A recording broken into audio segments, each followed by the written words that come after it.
새해가 되면은 저마다 마음에 다짐을 합니다. 결심을 합니다. 술을 좋아하는 분들도 내가 새해가 되면은 뭐 하리라? 금주하리라. 내가 술을 끊어버리라. 담배를 그렇게 좋아하는 사람도 새해가 되면 결심해요. 내가 담배는 끊겠다. 그래서 뭔가 좀 자기가 부족했던 것들, 자기한테 이런 좀 좋지 못한 이런 생활 습관들을 내가 고치겠다는 거예요. 아침 일찍 일어나겠다. 몇 시면 자겠다. 뭐 이런저런 결심을 합니다. 우리 성도들은 어떤 결심을 합니까? 내가 올해는 예배는 빠지지 않으리라. 내가 주일에 무슨 일이 있어도 하나님 앞에 약속한 시간은 내가 빠지지 않겠다. 이런 결심도 하고, 올해는 내가 성경 일독은 한번 해보겠다. 성경 일독 하자. 혹은 어떤 분이 성경을 뭐 2독, 3독 나름대로 목표를 정하는 거예요. 또 우리 학생들은 내가 올 한 해는 내가 영어 공부는 내가 좀 열심히 해야겠다. 뭐 수학 공부는 내가 열심히 해야겠다. 내가 오늘은 몇 등까지 내가 올라가겠다. 뭐 이런 나름대로 이런 다짐을 하고 또 마음에 올 한 해 목표를 정해보고 이런 결심을 하는 시간을 가집니다. 참 그게 좋은 것 같아요. 누구든지 좀 달라지려고 하고 새로워지려고 하고 좀 나아지려고 하는 이런 마음을 가질 수 있다는 게 얼마나 귀합니까? 그죠? 생각 없이 그냥 무턱대고 뭐 작년이나 재작년이나 뭐 그 전에 살아왔던 것을 똑같이 살려고 하면 그게 좀 그렇죠. 그러나 새해가 될 때마다 여전히 부족하지만 좀 이렇게 달라지려고 하고 새로워지려고 하는 그런 마음 아주 좋은 것 같습니다. 문제는 뭡니까? 이 마음이 며칠 가지 못한다는 거예요. 며칠 갑니까? 며칠 가죠? 3일 간다고 해서 작심 3일이라는 거예요. 그래서 이게 좀 한 달이 가고 두 달이 가고 1년 내내 이런 새 첫 마음을 끝까지 유지하면 좋은데 문제는 3일 정도 간다는 거예요. 그래서 우리는 3일 가면 3일마다 또 이런 마음을 가지면 되겠죠. 작심 3일. 3일 동안 그런 마음을 가지고 또 3일 있다가 또 마음을 가지고 다짐을 해보고 결심을 해보면 좋을 것 같아요. 그래서 우리는 작심 7일을 해서 주일마다 하나님 앞에 이런 다짐을 하면 좋겠습니다. 작심 며칠요? 7일. 또 안 되면은 수요 예배 오면은 또 작심 3일이 되면 되죠.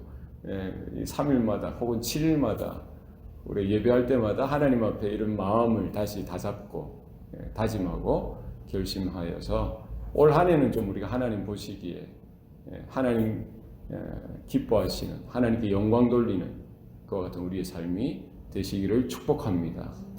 그래서 우리 올 한 해 표를 삶이 되는 예배, 예배가 되는 삶을 정했습니다. 하나님 받으시기에 합당한 예배가 되고 하나님이 기뻐하시는 우리의 삶이 되면은 좋겠습니다. 그리고 올 한 해뿐만 아니라 사실 우리 평생 성도라고 한다면 하나님의 자녀라고 한다면 하나님 앞에 나아가는 것을 기뻐하고 또 하나님 앞에 우리가 예배자로서 바르게 서야 될 필요가 있습니다. 그래서 오늘 본문에 보면은 우리가 어떤 예배를 드려야 되느냐. 그래서 내 중심적인 예배가 아니라 하나님 중심적인 예배를 드려야 된다는 거예요. 하나님이 정하신 대로 하나님이 요구하시는 대로 하나님의 분량에 맞는 하나님의 기준에 맞는 예배가 되어져야 할 것입니다. 그래서 무엇이 하나님이 요구하시는 예배냐? 무엇이 하나님이 이렇게 기대하시는 예배냐는 것이죠. 그래서 우리가 예배를 드린다고 해도 바르게 드려야 돼요. 온전하게 드려야 됩니다. 어떤 예배를 하나님이 기다리실까요? 오늘 본문에 보면은 이는 너희가 드릴 영적 예배니라. 예배는 어떻게 드려야 됩니까? 어떤 예배가 하나님 원하시는 예배예요? 영적인 예배를 드려야 돼요. 그래서 우리가 뭐 드린다고 해서 모든 것이 영적인 예배가 됩니까? 그렇지 않습니다. 영적인 예배가 돼요. 하나님은 여기 있으니 예배하는 자는 신령과 진정으로 예배할지니라. 뭐 어떤 것이 영적 예배입니까? 어떤 것이? 성령이 역사하시는 예배, 진리가 선포되어지고 진리 따라 드려지는 예배가 영적인 예배입니다. 그래서 우리가 예수 믿으면은 거듭납니다. 하나님의 자녀가 되는 거예요. 예수의 피로 인침을 받고 하나님의 백성이 되는 거예요. 이 거듭난 사람이 하나님 앞에 드려지는데요. 우리가 예수 믿는다고 해서 또 다 똑같은 게 아닙니다. 거듭났음에도 불구하고 여전히 육의 사람으로 살아가는 사람이 있어요. 육의 소욕을 따라 사는 사람이 있습니다. 육적인 사람이 있어요. 우리 성도들 중에도. 그러나 거듭나서 이제는 내가 주인이 아니라 내 육체의 소욕은 이제 끊어버리고 날마다 십자가의 주님과 함께 못 박힌 자로서 이제는 내가 사는 것이 아니라 성령으로 사는 거예요. 내 안에 그리스도가 사는 거예요. 그러니까 성령의 다스리심을 받죠. 성령의 지배를 받는 거예요. 성령의 인도하심을 받는 겁니다. 그래서 그와 같은 자가 드리는 성령의 인도하심, 성령의 다스리심 가운데 드려지는 예배가 무슨 예배예요? 영적 예배예요. 그러니까 교회에서 드려지는 여러 다양한 사람들이 있죠. 그러니까 우리가 같은 예배를 드리는 것 같지만 어떤 사람은 뭐예요? 세속적인 예배가 될 수도 있고요. 인간적인 예배, 육적인 예배가 될 수도 있는 거예요.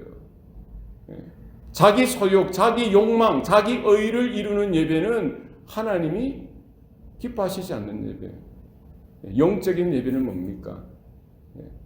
내 소욕이, 내 욕망이 죽고 하나님의 성령, 하나님이 기뻐하시는, 하나님이 요구하시는 성령의 인도 가운데에 드려지는 예배가 영적인 예배라는 거예요. 올 한 해 우리 가운데 우리 어떤 영적인 예배, 온전하게 하나님 앞에 드려지는 예배가 될 수 있기를 바랍니다. 진리를 따라 하나님의 말씀 가운데 성경에 기록되어진 대로 그렇게 우리가 하나님 앞에 드릴 수 있어야 할 것입니다. 이 영적인 예배는 누가 드리는 거예요? 하나님의 자녀들. 오늘 본문에도 보니까 그러므로 형제들아 내가 하나님의 모든 자비하심으로 너희를 구원하노니. 누가 예배를 드리는 거예요? 하나님의 자녀들이 예배드리는 거예요. 우리 형제, 믿음의 형제, 믿음의 자매들이 예배를 드려야 합니다. 우리가 거듭나야 되죠.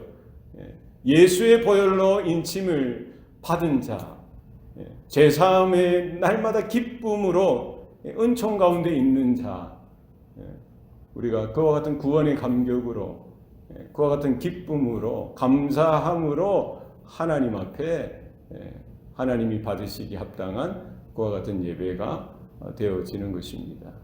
우리 안에 주님으로 인해서 날마다 새롭게 되어지는 이와 같은 은총 가운데 설 수 있기를 소원합니다. 오늘 본문에 보면은요, 내가 하나님의 모든 자비하심으로 너희를 권한다라고 했어요. 지금 이제 사도 바울은 로마에 있는 그 교회 성도들, 그 초대교회에 있는 성도들을 향해서 얼마나 그 애틋한 마음이 있었겠어요. 이제는 곧 이제 바울이 주님이 이제 걸어가셨던 것처럼 그도 이제 사형 선고가 이제 얼마 남지 않은 그때 이제 마지막 이렇게 편지로서 남겨진 그 성도들, 하나님의 자녀들을 향해서 이렇게 가르치는 거예요. 말씀을 전하는 거죠. 오늘 본문에도 보면 이 애틋함이 드러납니다. 사도 바울은 로마에 있는 교회 성도들뿐만 아니라 이런 서신서들을 통해서 그리스도 안에 있는 형제들, 성도들을 향해서 형제들이라고 이렇게 애타게 부르는 거예요. 나의 형제들아, 형제들이여 하면서 오늘 본문에도 보면은 내가 하나님의 모든 자비하심으로 너희를 권한다라고 하는 거예요.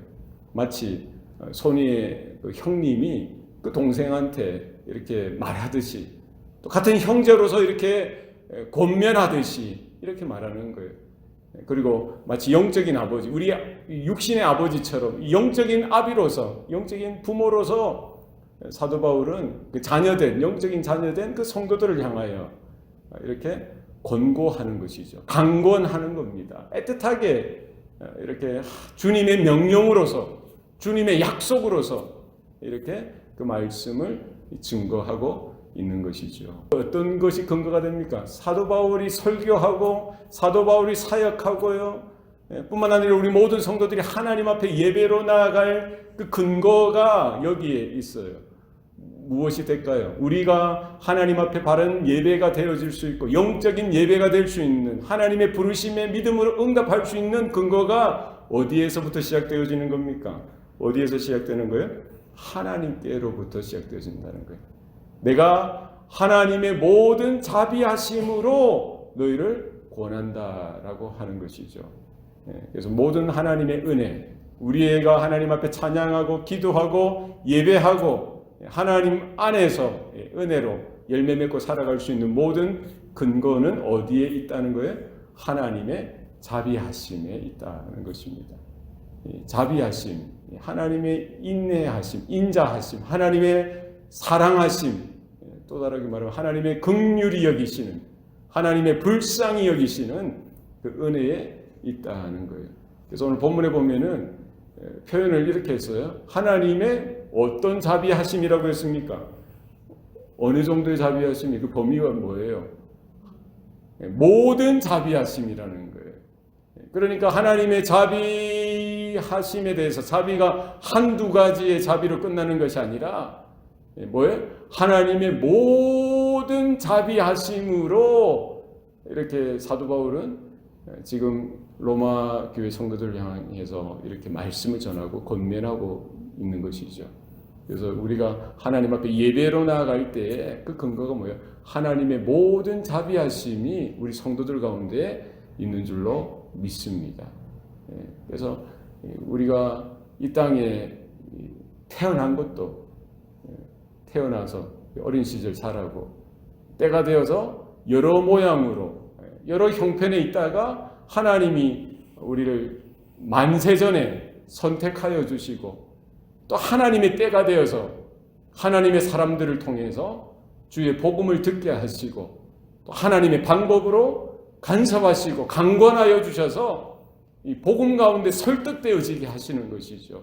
우리 편에서는 내가 결심하고 내가 결단하고 내가 예수 믿어야지 하고 이렇게 나온 것 같지만 사실 우리 이런 배후의 영적인 이런 흐름 가운데 누가 간섭하시는 거예요? 하나님께서 간섭하셨던 거예요.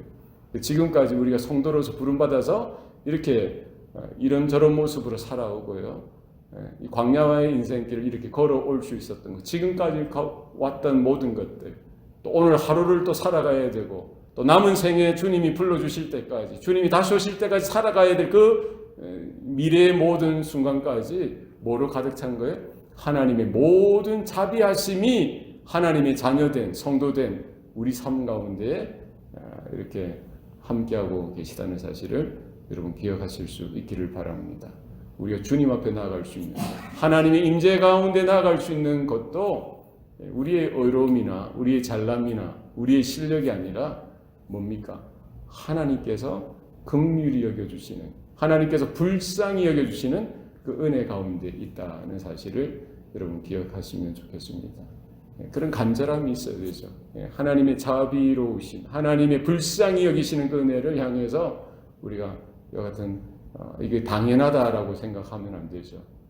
갈급한 마음으로 정말 내 안에 메마른 나의 마음의 심령 가운데 성령의 단미를 불어 넣어주시는 하나님의 은혜를 간절히 사모하는 마음으로 우리가 서야 할 것입니다.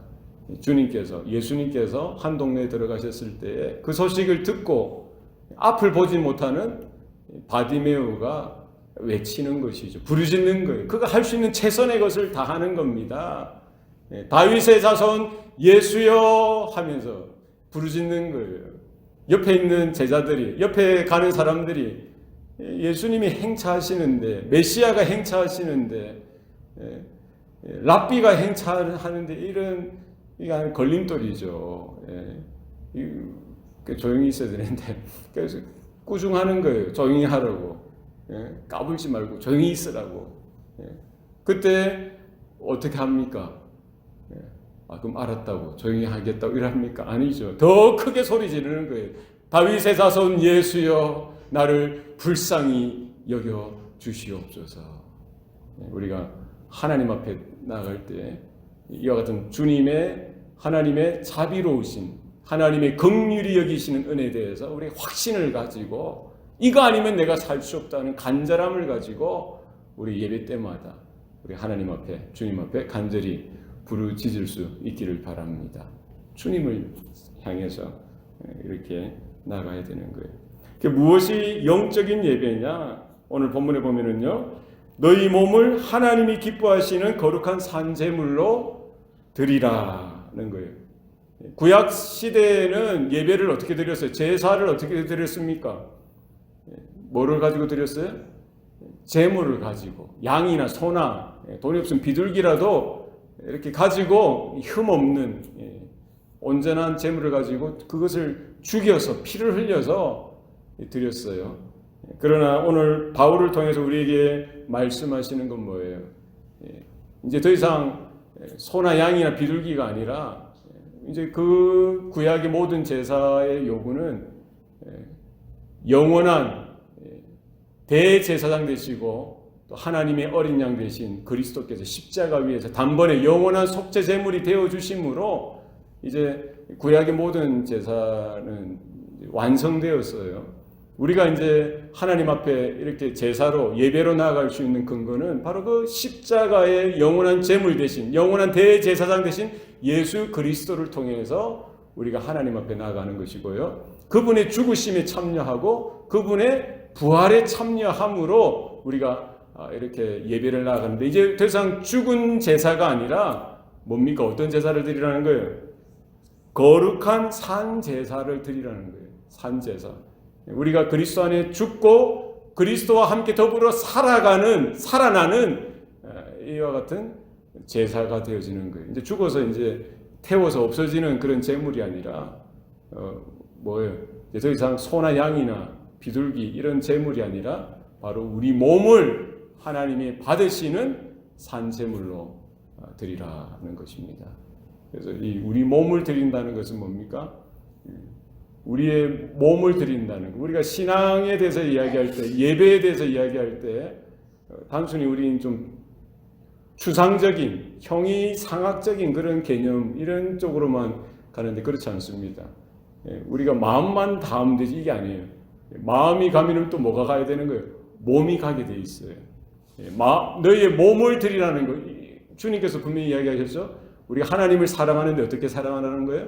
너희 마음을 다하고 목숨을 다하고 뜻을 다하여 힘을 다하여 주 너의 하나님을 사랑하라 라고 했습니다. 이것은 뭡니까? 전인격적으로 사랑하라는 거예요.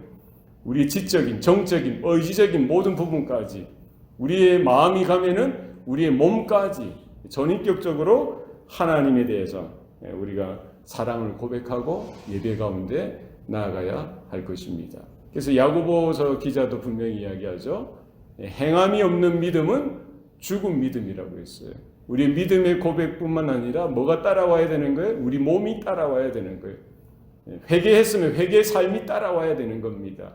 우리가 주님을 사랑한다고 해서 그 사랑에 대한 우리의 몸이 따라와야 되는 거예요.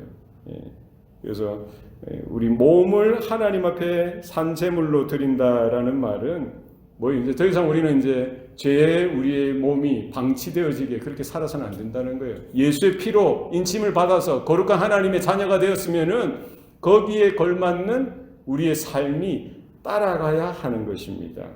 로마서 6장 11절에서 13절 제가 읽어드리겠습니다. 이와 같이 너희도 너희 자신을 죄에 대하여는 죽은 자요 그리스도 예수 안에서 하나님께 대하여는 살아있는 자로 여길지어다. 그러므로 너희는 죄가 너희 죽을 몸을 지배하지 못하게 하여 몸의 사욕에 순종하지 말고 또한 너희 지체를 불의의 무기로 죄에게 내주지 말고 오직 너희 자신을 죽은 자 가운데서 다시 살아난 자 같이 하나님께 드리며 너희 지체를 의의 무기로 하나님께 드리라. 그래서 몸을 드리라는 건 뭐예요? 몸을 드리라는 것은 우리가 예수님 믿습니다, 하나님 믿습니다 이것으로 부족한 거예요. 이게 아니 우리가 드릴 영적인 예배는 뭡니까? 내가 주님을 사랑합니다. 주님의 은혜를 경험하였습니다. 뭐 이렇게 고백했으면 뭐예요? 우리의 몸까지, 우리의 전인격, 우리의 전 삶을 주님을 위해서, 주님의 영광을 위해서, 하나님의 의를 위해서 드려져야 하는 것입니다. 내가 입술로는 주님을 사랑한다, 은혜에 감사합니다 막 예배하면서 집에 가서는 우리 몸은 죄에 방임해서는 안 된다는 거예요. 세상에 방임해서는 안 된다는 거예요. 우리의 입술의 고백과 같이 하나님의 은혜를 경험했으면 뭐예요? 우리의 죽을 몸, 우리의 몸이 더 이상 죄에 지배되지 않도록 성령의 지배를 받도록 우리가 해야 될 것입니다. 그래서 성경에 분명히 나와 있죠. 너희 몸이 뭐라는 거예요? 하나님의 성전인 것과 하나님의 성령이 너희 안에 거하심을 너희가 알지 못하느냐. 우리 몸이 뭐예요? 하나님의 성령이 임하는 지성소가 되어진 거예요. 하나님의 영광이 거하는 하나님의 성전이 되어진 겁니다. 이 몸을 우리 예배 때 잠깐 하나님을 위해서 쓰고 나머지 7일, 6일은 나를 위해서, 세상을 위해서 사용한 거 아니죠. 우리가 삶이 되어지는 예배가 되는 삶이 되도록 우리의 몸을, 우리의 전 삶을 우리가 하나님 앞에 올려드릴 수 있어야 할 것입니다. 그래서 이 예배의 초점은 뭡니까? 하나님이라는 거예요. 그래서 누가 기뻐하시는 예배가 되어져야 됩니까? 하나님이 기뻐하시는 예배가 되어져야 되는 거예요. 그래서 우리는 예배하면은 착각합니다. 자꾸 바뀌어요. 변질되려고 해요. 이 세대가 그렇습니다. 사람이 만족하는 예배, 청중이 감동받는 예배, 청중이 이제 은혜라는 그 단어에 자꾸 우리가 쏟는 거예요. 은혜 받았습니다. 은혜 받았습니다. 그러니까 내가 기쁘고 내가 만족하고 내가 감동되어지는 그 예배를 이제 사람들은 찾는 거예요. 그게 아니죠, 사실은. 누가 기뻐하시는 거예요? 하나님이 기뻐하시는 예배가 되어져요. 오늘날 세대 교회도 따라가는 거예요. 고객 감동이라는 단어에 고객 감동. 누가 감동해야 되느냐? 누가 소비자들을 만족시키는 이 하나의 이제 세상적인 이 시대의 그런 정신이 교회에도 들어와 가지고요. 목회도 그래 되는 거예요. 성도들이 감동받는 예배를 드리는. 그러니까 은혜라는 단어에 현혹돼요. 이걸 이제 잘못 이해해 가지고 우리 성도들이 이제 편안하게 느낌 좋게 1시간 예배 잘 드리고 감동받고 이렇게 돌아가도 그게 아니죠. 무엇입니까? 예배는 내가 죽는 시간이에요. 우리 몸이 제물이 되는 시간이에요. 얼마나 어떻게 보면 공포스러울 수 있죠. 들고 떨림으로 내 몸이 죽는 시간입니다. 내 심령이 죽어가는 거예요. 이 죄로 인해 물든 나의 모든 것들이 깨어지고 찢어지고 이렇게 하나님 앞에 이 하나님의 거룩하심 앞에 우리가 나아가는 시간에 내가 그냥 감동받고 내가 기뻐하는 예배, 이것을 이제 예배인 줄 알고 착각하고요. 그런 예배를 추구하고 그렇게 이제 예배를 디자인하고 해서는 안 된다는 거예요. 하나님이 기뻐하시는, 하나님의 영광이 들어오고 하나님의 거룩하심이, 하나님의 의로우심이, 하나님이 새롭게 하시는 은혜가 우리 가운데 있는 그와 같은 예배가 될 수 있기를 바랍니다. 그래서 하나님의 거룩이 회복되어져야 되죠. 하나님의 거룩이 회복되어져야 되는 거예요. 내가 거룩하니 너희도 거룩할지어다. 이것이 하나님의 디자인입니다. 에베소서 1장 4절 말씀에 보면은요, 곧 창세전에 그리스도 안에서 우리를 택하사 우리로 사랑 안에서 그 앞에 거룩하고 흠이 없게 하시려고 우리를 이렇게 불러주신 것, 예수의 피로 거룩하게 하시고 하나님의 자녀 삼아주신 것은 창세전에부터, 창조되기 전에부터 그리스도의 사랑 안에서 우리를 거룩하게 흠이 없게 하시려는 하나님의 그와 같은 계획이 있었다는 것이죠. 그래서 우리 모든 예배를 통해서 이와 같은 하나님의 거룩이 회복되어지고요. 결국 뭐예요? 내가 드려져야 되는 거예요. 내가 죽는 시간입니다. 그리고 예수와 함께 십자가에 못 박히는 시간이에요. 그리고 예수와 함께 살아나는 시간입니다. 내가 그리스도와 함께 십자가에 못 박혔나니, 그런 적 이제는 내가 산 것이 아니요 내 안에 그리스도께서 사신 것이라. 우리가